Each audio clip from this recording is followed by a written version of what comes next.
Hi everybody, very welcome to Mentor and yet another video podcast. As always, I hope you're doing absolutely fantastic. Today on the video, guys, is there a cockpit spy? Something that always monitors what the pilots are doing and tells them in case they do something wrong. And what happens if a pilot does something wrong? I will also share with you some big news towards the end of the video, so make sure that you stay tuned. Wind 31016, everyone right, front on. Third land, 31 right. Delta 260, introduced. This video is brought to you in cooperation with NORD VPN. Now, if you're like me and you spend a lot of time on airports or in airport hotels or around public Wi-Fi, well then you know that it's really important that you use something to protect your data. NordVPN has extremely fast servers. It's great for using on multiple devices. And if you use this link here below, you will get a whopping 75% off their 3-year deal, which comes down to about $2.99 a month. So check it out. I think I see it. I think that's the one, isn't it? Maybe. I'm not very sure at the moment. This is the highway, actually. Caution, terrain. We have a caution terrain. Terrain. Pull up. Pull up. Terrain. Full powers set. Right, guys. Today we'll be talking about the cockpit spy. And I'm not talking about a flight data recorder or voice recorder. That you already know about. No, I'm talking about a system called OFDM, Operational Flight Data Monitoring System. Now, this is a system that is on in the background on basically all major airlines now. It is a fantastic system, and I'll tell you why I like being monitored in just a minute. But the way that you should think about it is a system that kind of monitors the same systems as the flight data recorder would. But the difference is, while the flight data recorder is only used in case of a serious accident or incident, the OFDM gathers up this data, and if there are any anomalies, anything out of the ordinary, it will instantly send off a message. As soon as the aircraft is parked down at the gate, it will activate and it will connect itself through the mobile data networks, and it will send off this message, but not to the airline. And this is important. So what the OFDM is an integral and absolutely crucial part of any airline's SMS system, safety management system. Okay, it monitors all of the flights that are out there, and it's looking for incidents. Right? It's looking for things that are out of the ordinary, and it divides these incidents into 3 different levels: level 1, level 2, and level 3. So let me give you an example. Let's say that I am flying a ILS approach, an instrument landing system. During a normal instrument landing system approach, we follow a 3 degrees glide slope. Now, the aircraft knows that it's supposed to follow a 3 degrees glide slope. So if we would come in too hot, too high, for example, and we're trying to catch the glide slope from above and we're building up a lot of energy, this is not good. This is potentially very dangerous and can lead to an unstabilized approach. So the way that the OFDM system does this is it monitors how we're flying. And if we're following a glide that is between 3 to 3.3 degrees, it's considered normal. It won't send anything. But if it senses that we exceed 3.3 degrees, it will ping that down as a level 1 event, which is a low danger event, but it's still an event. If we instead go up above 3.5 degrees glide slope, now we're talking about half a degree more than normal. So the OFDM event will be labeled as a level 2 event, which is medium. Okay? And if we exceed 3.7 degrees glide, so we're now coming in basically idling it down, trying to catch the glide slope way too high, then it's a level 3 event, which is a potentially dangerous event. Okay, so it bundles up this. On a normal day, if nothing has happened, if everything has been within the normal parameters, it won't send off anything.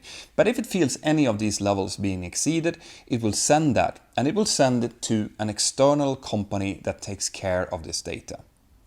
This external company is de-identifying the data, And what the company is doing is it's gathering the data from all of the different aircraft that are flying for all of the different companies it's monitoring, and it puts together a series of trends.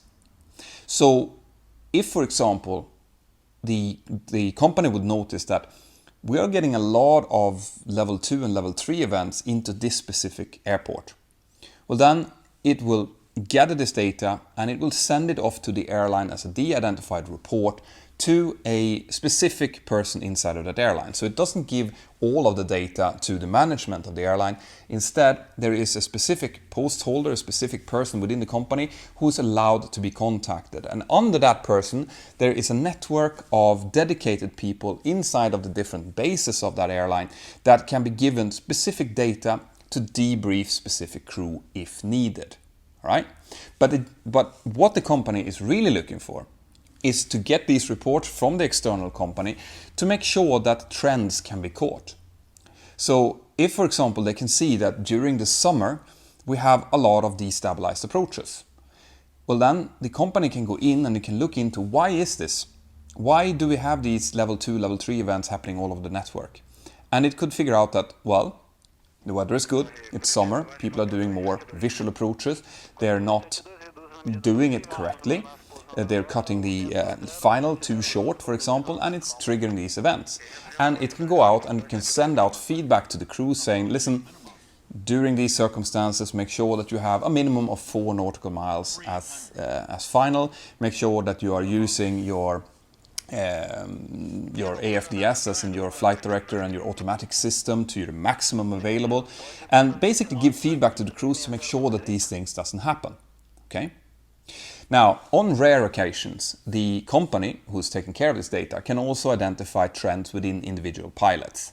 So if I, for example, would be constantly or flying too fast below flight level 100, or having hot and high approaches or hard landings, well, in that case, what would happen is that the OFDM company would identify that this pilot has a slightly unsafe record, would send off that data to the specified post holder that will then either contact me, him or herself, or take one of the representatives inside of the base to have a debriefing about these events, and possibly also involve the training organization.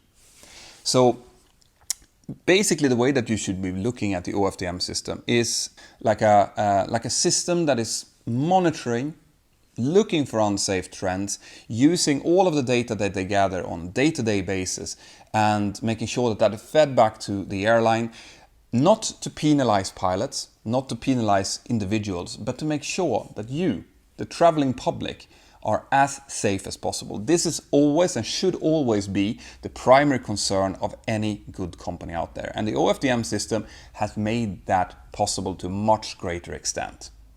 Before the OFDM system, the companies were reliant on only feedback from pilots. So pilots would report when something unsafe had happened, or someone else, like air traffic control, would report it. And then depending on that report, they could do the same thing. But now they will have much more data, and they can pinpoint much clearer not only where these things happen, but also how it happens, at what stage of flight it's happening, what the configuration of the aircraft is. Everything is available. So this is also great from a pure CRM perspective. And I'll give you some examples of that. When I started back in 2002, this was before the OFDM was introduced. Now, my airline adapted the OFDM system very early because my airline is extremely safety oriented. But that was around 2005, 2006 that was introduced. Before that, you could fly with captains who had some peculiarities going on, you know. Some would like to, do a very steep bank just after departure if they could. Some would fly much faster than they were supposed to below flight level 100. It was always a problem as a first officer to speak up to these pilots, because you could clearly see that they did something that they knew was wrong. Right? It's one thing to speak up to a pilot that is doing something wrong and hasn't noticed it. It's a completely different thing to speak up against someone who's clearly breaking the rules. Because then you will take upon yourself to be telling them off. You see what I mean? With the OFDM, that became so much easier. Okay, all of a sudden you could, as a first officer, kind of just point out as like, OFDM, they will see this. And you could physically see the demeanor of the pilot, of the captain who was doing these things changed. They would sit up straight and they were like, oh yeah, actually, that's true. And they would stop. So you could use the OFDM as a tool to make sure that the operation was being conducted in a safe and efficient way. Now, there is only in very rare occasions that you would fly with pilots like that. Most of the pilots have no problems at all with the OFDM system because they're clearly just doing exactly what they're supposed to. And if the OFDM would ever ping them for something, it would be because they have made a mistake for a specific reason. For example, weather related or something like that, which is the way that the system should be working. All right. But on these rare occasions, I loved when the OFDM system was introduced. And in fact, and this is quite funny, I was talking to the companies behind the OFDM systems, and they said that when they go to airlines to introduce this system, they always tell the managers that, listen, when we switch the switch on this, when we turn this on, you are going to be shocked by the amount of level 2 and level 3 events that happens in your network. And all of the managers out there would say, oh, no, my pilots, they're doing great. They're not doing stuff like this. And then the switch would be turned on and there would be this mountain of level 2 and level 3 events coming in. And then, as the system is rolled out and as the pilots are being informed that this is what's happening and this is the way it's being monitored, you would see the level 2 and level 3 event drop like a stone down to almost nothing. Basically, in terms of the way we see the industry, overnight. So, in my view, the OFDM system is probably the single best individual safety system that has been introduced during my time. Okay, we have systems like TCAS, for example, and like a GPWS system that have made huge improvement to safety. But OFDM, Operational Flight Data Monitoring, is up there together with these systems when it comes to safeguarding the air traffic for you guys. So, what happens if you do make a mistake then, and the cockpit spy tells on you? Well, as I've mentioned already, what is important to the airlines is that the air transport is conducted safely. So this means that they are well aware that pilots make mistakes. We're humans, we make mistakes, perfectly human to do so. But it's the reason behind the mistake that is important here. So if, let's say, a level 3 event would occur, or a pilot have several level 3 events, and the OFDM system would bing it, and they would start looking into this, there would be an investigation. Depending on the severity of the event, it would be either the company that's doing the investigation, or potentially the company and the authorities doing the investigations. If it turns out that this event happened or this incident happened because of an honest mistake or because of the pilot have misunderstood a rule or something like that, well then what tends to happen is that the airline will provide the pilot with feedback, probably through a meeting, possibly through some extra training, maybe in a simulator, maybe some theoretical training, or just a debrief and a potential line check to make sure that the information has been properly received and understood. But an honest mistake is an honest mistake, and it will always be treated like that. The pilot should be retrained and be brought back online with an improved sense of safety and security. Okay? But, and this is important, if the event happened because of the pilot knowingly neglecting rules or skipping rules or taking steps that he or she knew was dangerous, well then we're talking a completely different ball game, okay? Because that cannot be tolerated. And this is when an airline would potentially start the process of removing that pilot, okay? It will go through several steps, and in most cases the airline's union representative would be involved as well, to make sure that everything goes done the right way. But basically, at the end, what is important for the airline and what is important for you is the safe operation of the aircraft. And if a pilot doesn't understand that, if a pilot is knowingly breaking rules and are doing or causing unsafe events to happen, they cannot continue to fly. So I want to really emphasize this, guys. It it is really important to know that mistakes can happen, and that if you have made a mistake and it has been an honest mistake, well then what you can expect is being treated with respect, getting retraining, getting back online. But if you are among this really tiny group of pilots who knowingly break rules and are in that way causing unsafe events, well then all bets are off. That's how you can lose your job in the airline industry. All right? It's as easy as that. Cool. That's what I had about the Cockpit Spy, guys. I hope you've enjoyed this episode. As always, I want you to chime in below. I want you to, well, obviously subscribe to the channel and give the like if you like the video, and also ting the little notification bell to make sure that you're notified. But also, come in and tell me a little bit what you want me to talk about. If there is any procedures or anything that you want me to show you, maybe in a simulator, or explain to you in more detail. And here comes the news, guys. In almost exactly a month, on the 6th of July, I will be on the Pilot Career live show in Manchester. Okay, this is a show that is there for you guys to meet up with flight schools and meet up with potential airlines and make connections and understand a little bit more about the industry. And I will be there to have a meetup with you guys. So if you want to get a free entrance, I want you to go into the Mentour Avaition app. I will be posting a voucher for you there so that you can get in for free. Stating that voucher, and it will also show Pilot Career Live that I'm actually pulling a little bit of people in. So do use that voucher, okay? It will be lovely to meet you guys, okay? I will be there the whole day. I think it starts at 10 and goes on to about 4 o'clock in the afternoon. And I will be there for you guys. So make sure, tick off that in your calendar. Pilot Career Live show in Manchester, 6th of July, okay? Cool. Before we go, I want to send a special thank you to the sponsor of this episode, which is NordVPN. Now, if you don't want a spy to check out on your data when you're using public Wi-Fi, for example, well then you need a VPN service like the one that NordVPN provides. They have hundreds of servers scattered all over the globe to make sure that you get the fastest possible internet access to the VPN server, and they're doing a very good job to give you the VPN service to multiple devices on the same account. So do check it out. Okay.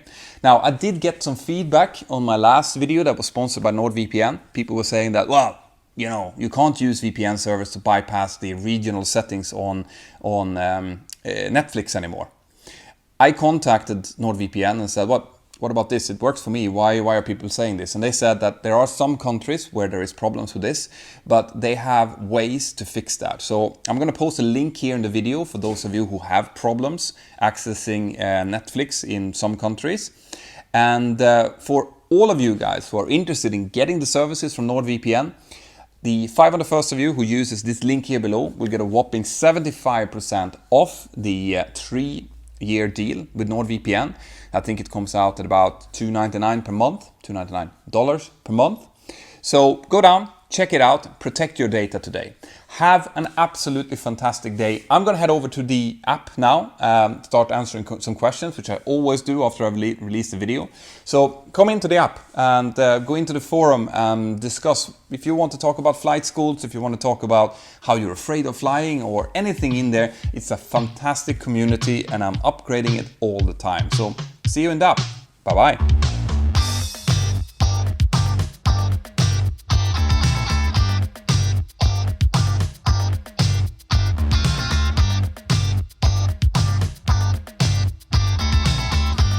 Right guys, some other news as well. We're coming into the summer now, and what I'm going to do during the summer is I'm going to take a little bit of vacation to spend some time with my family and my friends and kind of build up the batteries a little bit. So what you can expect is that I might not send out a video every Friday during the summer. I am aiming to maybe put out 1 or 2 videos a month during June, July and August.